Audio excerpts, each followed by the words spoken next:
Good morning, my beautiful babes and babettes. I'm your resident active advocate. I am wearing a t-shirt and my window is open, though not my blinds because it makes my lighting look crappy. I would like to talk to you today about my favorite Disney movie, The Emperor's New Groove. Can we just talk about the fact that I can quote this movie line by line? Can we also talk about the fact that Kuzco is my favorite Disney princess by a wide margin? Because he's just so into himself.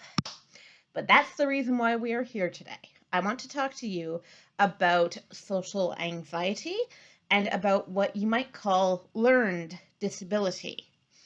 All right, so most disabilities on the social spectrum will involve a person not relating very well to the external world due to one factor or another.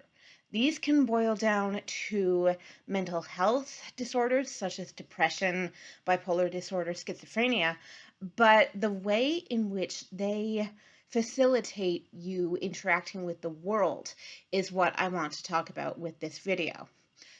Kuzco was not, as I see it, born with his disability, which I would definitely classify as a form of narcissistic personality disorder.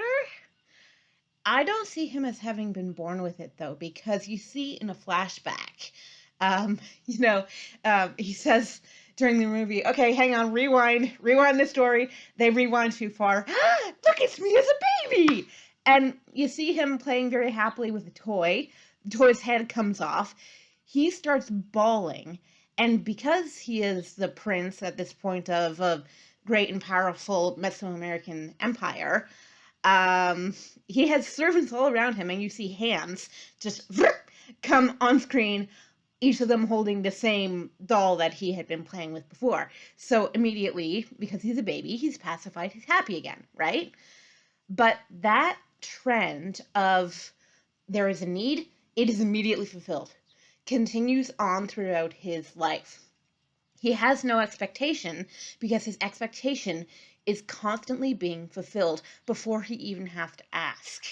It trains him basically to say, I am the center of the world. Everyone around me exists for my interests, for my needs, to serve me. Their needs, their personhood, I don't have to value it because they are here for me. When he is ready to take the throne, especially, this comes into play because, by this point, he is a demanding little brat. He's only 17 years old, but he's a demanding little brat. He has no friends whom we see. He only has people who surround him to serve him, who, in his eyes, exist to serve him. And we've talked about narcissistic personality disorder before in this series, but never to such great extent, because none of the characters I have discussed before have had sweeping power over an entire empire. It's not just the realm of the palace, and you see this in that Kuzco invites a village leader, Pacha, into the castle and says, okay, I'm going to build myself a theme park as my birthday gift to me. And in order to make way for this me-themed theme park, your entire town is going to be destroyed. So go home and tell your people, bye, right? And because Pacha is the leader of a village and is a very caring family man, he immediately sees that Kuzco is emotionally and socially stunted, but at the same time, he challenges Kuzco's authority. And he is the first person ever to do that. Ever. So Kuzco is totally thrown by this guy's behavior. It's like, what's wrong with that guy? He just doesn't get it. This is me. This is my plan. He can't mess that up. But behind Kuzco's back, his very, very, very, very, very, very, very elderly advisor, who practically raised him, by the way, and we'll get to that, She has been plotting behind his back to steal the throne from this spoiled brat whom she created. This is Yzma, okay? She is my favorite character in this movie. Her and her henchman Kronk, okay? These guys are the best part of the movie. She says to Kronk when Kuzco goes to fire her, "How can he do this to me? Like, I practically raised him." Kronk says, "Yeah, you think he would have turned out better." The problem is, Yzma is what I would define as a queen. She's definitely into herself, but not in a good way in this case. The real narcissism comes to Kuzco from her. Yzma is a control freak. She wants to be the center of attention, but she knows that she can't be because she's not actually, factually in charge of the throne. At this point, however, she is in charge of the kingdom in everything but name. You know, Kuzco is too self-absorbed, too spoiled to see the wider needs of his people, which is exactly why he just completely dismisses Pacha when Pacha raises his concerns about, how can you do this to my people? You can't do this to my people or yours. But that was Yzma's influence. She's a control freak. She wants power, and she wants everyone to love her. Because she, in reality, is the self-obsessed one. She projected that onto Kuzco, and this is why I am calling his disorders learned disabilities. He wasn't born this way. Neither was she, probably, but you don't really know her backstory. So, due to the lack of backstory, all you really get is a presentation that is given of the character. And once Kuzco is out of the way, she takes total control, but she rules in exactly the same fashion that he did. She doesn't care about the peasantry. You know, even towards the beginning of the movie, one of the peasant people is asking her just for food, and she says, "You should have thought about that before you became peasants." That's not how the caste system would have worked in that society or in that time period. But what happens with Kuzco is that he is, through Yzma's machinations, because she's also a very powerful magician and chemist, he is turned into a llama, as I'm sure anyone who has seen this movie would be aware. This, to me, reflects in an interesting way on Kuzco's psychology, because he immediately hates it. You know, "I'm the best, most beautiful, most standout thing in this whole world, and I've been turned into an ugly, stinky llama." You know, of course he hates it, but it's because it doesn't line up with his idea of himself.